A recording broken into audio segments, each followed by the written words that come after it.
The war between Israel and Hamas terror threatens to drag the entire Arab world into this conflict. The battle lines are very clearly drawn, and to ensure other Arab countries do not get involved, the United States has brought in the largest aircraft carrier strike group, the USS Gerald Ford, in the Mediterranean Sea. A very clear message has been sent out, not naming Lebanon or Iran, but countries in the region not to get involved in Israel's war to punish the perpetrators of the worst terror attack on Israel's soil and perhaps the worst attack on Jews after Holocaust. We bring you this report about how the world is very clearly split between those who support Israel and those who stand with terror.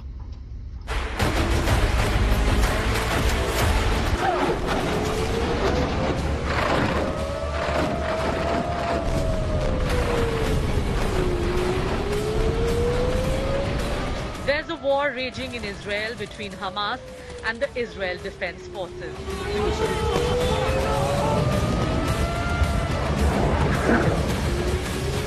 And like in all wars, there are others. Some neighbors, some allies who play key roles.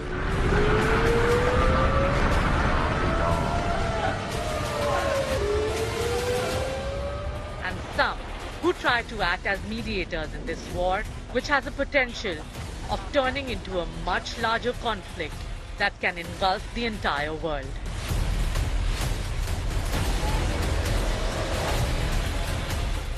Israel by the Mediterranean Sea is surrounded by Arab League countries. They are at war with Hamas, the militant Palestine Islamist group.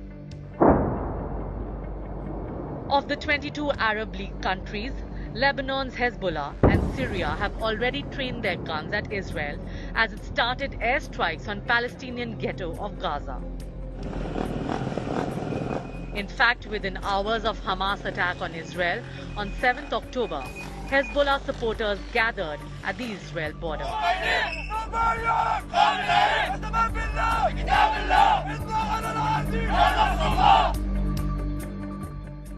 Another key player in the Arab League, the United Arab Emirates, has warned the Assad regime in Syria not to intervene in the Hamas-Israel war or to allow attacks on Israel from Syrian soil. But Syria has already defied the diktat. Israel's immediate neighbors, Egypt and Jordan, haven't yet joined the war, but have strong words of condemnation for Israel.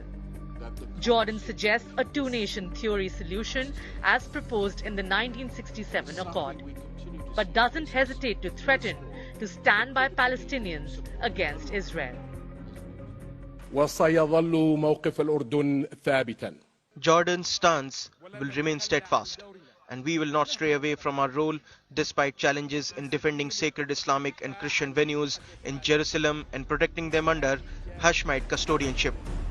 Egyptian President Abdel Fattah al-Sisi called the escalation in Gaza highly dangerous, and that Egypt was pushing with regional and international partners for a negotiated solution to the violence. In the last few days, people from Gaza have gathered at Rafah border, which is the only crossing point into Egypt's Sinai. The rest of the Gaza Strip is surrounded by Israel and the sea.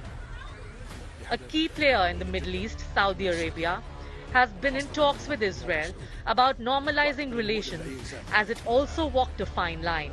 It called for an immediate end to the violence, but did not explicitly denounce Hamas. An agreement with Israel was in the process while Hamas launched its attack. That deal is now in deep freeze. One of the reasons it carried out its attack now is because of the prospect of normalization between Israel and Saudi Arabia. And over the past few weeks, even months, Hamas officials have been quite open about the fact that this would be a huge event. The other key Arab League member, Qatar, has offered to mediate while playing host to Hamas leaders, including its chairman, Ismail Haniyeh. And then there are the other non-Arab Islamist countries who are playing key roles, like Turkey. We openly oppose the killing of civilians on Israeli soil. Likewise, we never accept the massacring of innocent people in Gaza through constant indiscriminate bombing, cutting off a city's water, electricity, entry and exits, collapsing its infrastructure, destroying all of its centers of worship from mosques to churches, as well as their schools, preventing people from getting the most fundamental needs, and bombing housing units where civilians reside. In other words, managing a conflict using every sort of embarrassing method is not a war, it's a massacre. Turkey has backed Palestinians in the past and hosted members of Hamas. It has been working to mend its ties with Israel after years of animosity. Unlike the European Union and United States, Ankara does not consider Hamas a terrorist organization.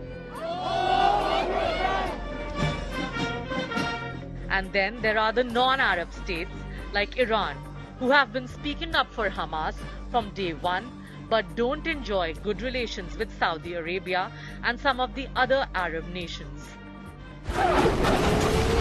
As the war rages on, it surely widens the fissures between the Arab countries and has the possibility of bringing in more Islamist states in its purview, leading to greater destabilization of the region.